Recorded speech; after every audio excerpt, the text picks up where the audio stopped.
it's an amazing platform. It has the opportunity to bring together leading thinkers in different areas, practitioners in different areas.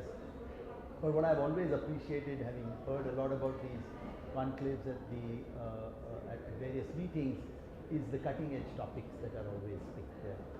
Topics that are at both cutting edge in terms of the thinking that is going on generally on these types of issues, but also cutting edge in terms of the breadth of or the range of areas in management where these topics can be discussed. So I think it's a fantastic event that SPJIMR puts together.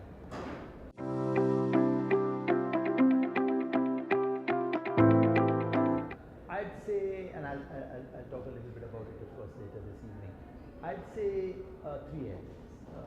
I clearly see them as having a lot more empathy, the reason of trying to understand, generate insights, clarify problems, reframe problems. I'll put all of that in one important set of tools that you develop.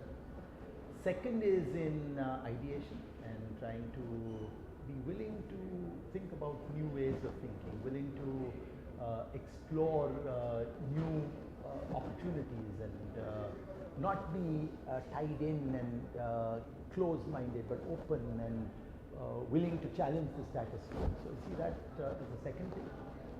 And the third is their ability not to be afraid to do this because of techniques like rapid prototyping, experimentation, trying, not fearing failure, and learn at the end of the day. The spirit that when you innovate, what you do is to try to learn, and you're constantly pushing boundaries that have not been pushed before. So all three things, I think, great empathy, understanding, insights, great amount of ability to think differently and engage in more lateral thinking, and the willingness to experiment and try things even if they're going to fail because they're going to learn.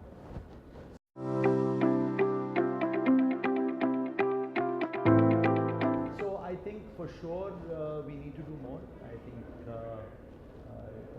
but I would say the progress we have made in raising the consciousness of this has been very high. People surely need to do more. But there are two things that give me a lot of hope. One, that we have developed the kinds of things that we'll talk about later this evening in the conclave, the kind of skills in them that allows them now. Of course, geniuses can do this all the time, but for most of us, if we can build these skills in people, you have the skills to be able to do it. And to your point around mindset, I actually have a lot of faith in this next generation. They are going to inherit a world very different from the one we had inhabited. They are much more aware and conscious about things like inequality, poverty, environment, fairness. You know, these are, I find in this generation, things that they quickly relate to. So if they're already imbued with that mindset, and if we can provide them the tools that they need to do it, and if those two can be combined, I think we have a very important and interesting opportunity in taking this forward. And